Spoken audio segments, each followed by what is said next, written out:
Time for the week that was. Melanie Wilkinson joins us. We're in the month of July now. Melanie, how's it going? It's going great. It's July. Yeah. 7th month of the year. Breezing. We're halfway through 2025 at this point. Oh, dear. It's going pretty fast. God, I know. Well, yeah, and now we were just talking about the fireworks and firecracker frenzy is tomorrow or Thursday night. As some people hear this maybe on the radio, it's going to be today. Obviously Thursday though. Yeah, Thursday, July 3rd. Starting at about 9:45 when it gets dark out. Yeah. They're going to have the big fireworks show, but people can head there to the fairgrounds, I think, as the sun starts to go down there on Thursday. Yeah, and Madonna said too that concessions, are available at the grandstand, but they're also going to have gators that can drive around. So if you need something, you'll see them and you can buy something from them. That's good. All of that is charitable money too. It's used for good causes by the Wild Hogs. So, 4th of July. Everybody have a safe, fun 4th of July. Be courteous as well. Know that there's... or just stay home with your terrified dogs. That's right. That I was going to say, there's people that don't like it, and then the dogs, they hate it. Well, Ricky, he's very patriotic, dude. He says that was in his column this morning. And he is. He loves America. He loves it, yeah. He loves America. However, he's not a fan of firecrackers.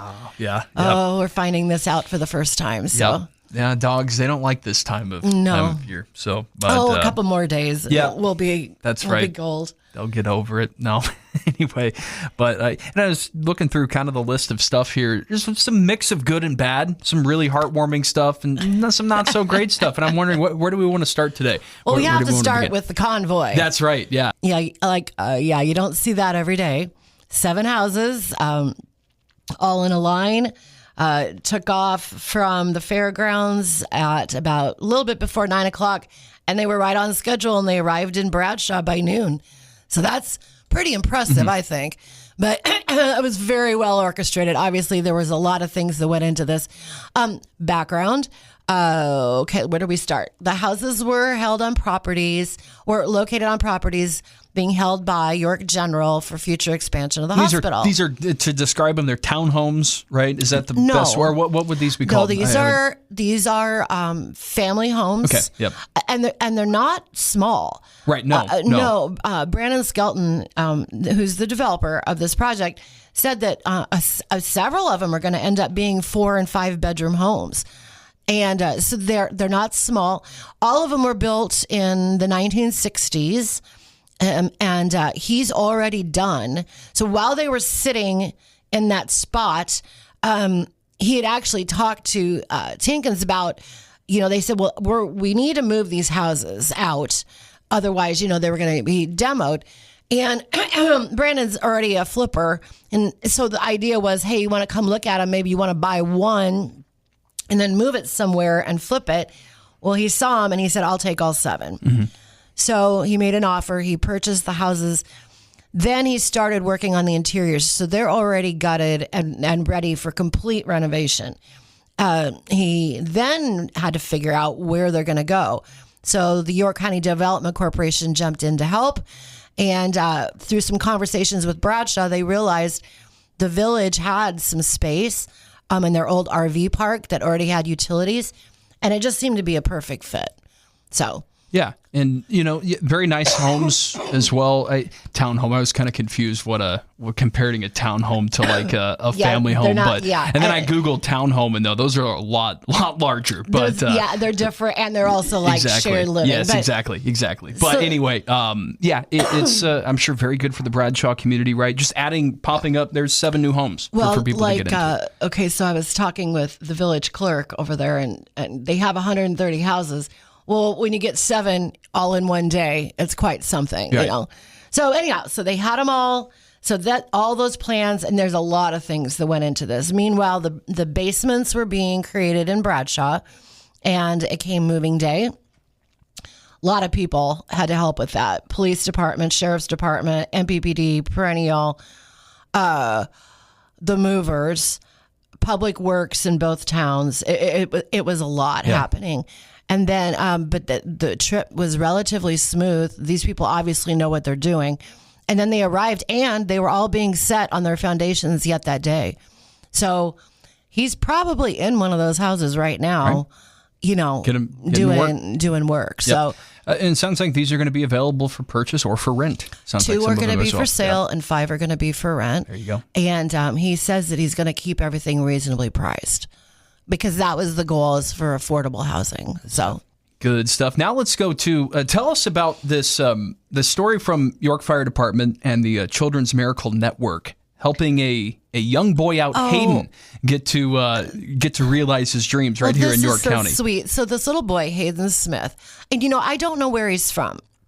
They didn't say, but they call him an ambassador for the Children's Miracle Network, which means that he's a child that's been selected to have a dream come true, something that's important to him. He has had a lot of heart problems his entire life.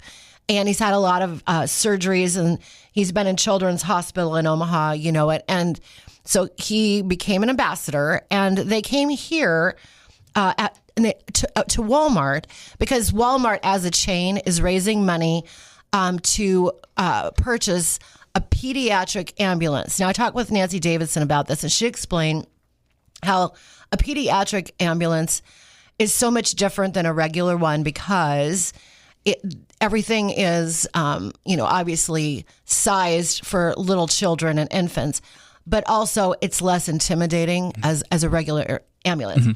So meanwhile, probably less wires and less, it's a things completely different kind of thing. And Yeah. this will be used by Children's Hospital when they transport, chronically ill children from all over the state to to their center.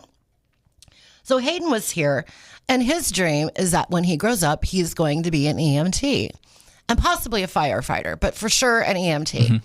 So the York Fire Department decided, let's take our ambulance out there. And then this will be one of his experiences of making his dreams come true. So he got to be a special guest in the ambulance. He got to sit in the driver's seat. He got to experience all the equipment. By the way, a bunch of photos too on your story on the website of this as well. You can go through all those. But yeah. And he had the time of his life. Yeah. And they were just so excited too because he's so passionate and he wants to know. Like he wanted to know what all of these things do, how they work, how you use them. So, and luckily there were no terrible calls during that whole time. Yeah. So they could keep, it was out of service for just a little bit. They could go at any moment. Right. But he really got the full experience. Yep. So it was something really neat. And it also brought awareness to this fund drive. So if you do want to donate towards this really worthwhile project, because you never know who it's going to impact. Like I said, this ambulance is going to be used all over for going to getting children. So when helicopters aren't being used for this purpose, they're going to send this ambulance out. Yeah. It's probably a pretty big, hefty bill, I'm assuming, since it's going to be custom made and different than other ambulances. So York Fire was just so happy to participate, and kudos to them. Yeah. Some great photos too on your website. They did a great thing for this little boy. Looked like he had a great time. I know. And hopefully a future firefighter. Hopefully, I EMT. think so. That'd And be cool. he'll remember this for the rest of his life. That is. And so when he is, he'll say, "I was in York where they showed me how my dream could come true." Oh, there that's you so go. Sweet. Well, now let's transition here to some more rough stuff, right? We got some good heartwarming things, some cool things with some house movings and that heartwarming story. But we've got some crime here in York County as of late. Well, these are just a little bit more interesting because they're a little bit unique. We don't talk a lot about our crime, normally. But this gentleman, Julio Garcia Guerrero, this last week in York County District Court, was sentenced to 14 years in prison for transporting, get ready for it, 77 pounds of methamphetamine. Now, 77 pounds of methamphetamine is an extreme amount. I tried to figure out the street value. It honestly depends on where it's going to be sold. If it was headed to New Jersey, it was going to be worth, I think it was $5 million. If it was going to be sold here in Nebraska, it would have been worth $3 million of street value. So when you consider this huge amount of methamphetamine, and there was fentanyl also in the vehicle with him, which we all know is extremely deadly. But he was apprehended by local law enforcement here in York County, and he's now in prison. And all of those really dangerous drugs are off the street. So while it's a serious story, it also shows that, sometimes people say, why should we be responsible for arresting people on the interstate when they could just drive through? Well, it's a bigger picture. We're all kind of in this together, the whole United States. I don't know where he was destined to go. But by them taking him off of the interstate and confiscating those drugs, they could have saved thousands of lives, likely. Yep. And then meanwhile, I think it was yesterday or the day before. I think I saw this, yeah. Another Fremont guy. Exciting story from the interstate was a gentleman apparently there was a motorist who he was driving erratically and people didn't like it and they were in his way because they were behaving normally. So he got mad and so he pulled out a handgun and started waving it at other drivers by the Waco exit. So needless to say, a whole bunch of people followed him until they got him stopped in Milford and took his gun away, and they put him in the York County jail. This is why I don't like driving on the interstate. It's interesting. I'll tell you, never know. You get people that I'm assuming this guy's like going from right lane to left lane, probably driving all over the place, 10 miles under the speed limit, over right lane, left lane, swerving, and he was just mad at the world. I don't know if that was the case, but I mean, you get those people all the time, and then you just try to speed past them. Well, this guy apparently was like, I'm just going to bring out a handgun. So I guess insane. And as the sheriff's department said, we never recommend using a handgun to solve a disagreement. Yes. On the road or otherwise. Sounds obvious, right? I think that's obvious. But. Crazy. It's a busy time too with summer travel. I mean, people are using that interstate, and I know the York County Sheriff's Department's probably been pretty busy on that stretch there, as well as other county officials across the end. And deputies, like in this case too. They were assisted by Seward County. Right. So they all work together, so it's nice to know they're out there. Yeah. Something else and sort of on this line, but I'm talking about kind of the judicial, probation. Probation. Not judicial. That's not the word I wanted to use. You're right. The judicial system. They're part of it. You have a story where York County has the second highest number of cases in its district, despite more counties in this district having larger higher population numbers. But York has the second highest number of those probation cases. What did you find with this? So Carrie Rodriguez is the head of District 5 probation. Which covers a number of counties in this part of the state. And she met with the county commissioners this week, and the figures are pretty consistent year to year. But York County did move up to second place. I don't know if it's the second place you necessarily want to have. Right. With the number of active probation cases. That means the number of people that are on probation in the last year. So York had 555 probation cases. That's a lot. That compares now, obviously, Platte County, which is the Columbus community, larger than York had County, 1,020, and they're going to. The population is much higher, but York's was higher than Saunders and Seward, both. Each one of those had 540, and then I just had a little rundown of who else is in the district and their numbers. Boone County only had 57. Butler County had 234. Colfax had 467. Hamilton, 229. Merrick had 194. Nance had only 57. And Polk County had only 43. So it just kind of shows the number of these. And these are also taking into account juveniles. So these are juvenile and adult combined. Most of them are all adults who are going through the program using services. Now, the services are paid for by the state, but the counties are statutorily required to also financially contribute, and counties have to provide office space for probation to be housed, because the officers come here and then they obviously are in court. They also need to be where the clients are so that they can meet with them on a regular basis. They were talking too about the number of, I've never been on probation. I've seen. That's good. Have you? No, I have not. Okay, I have not. congratulations. It doesn't sound like it's a lot of fun. No, but, it does not. Yeah. No.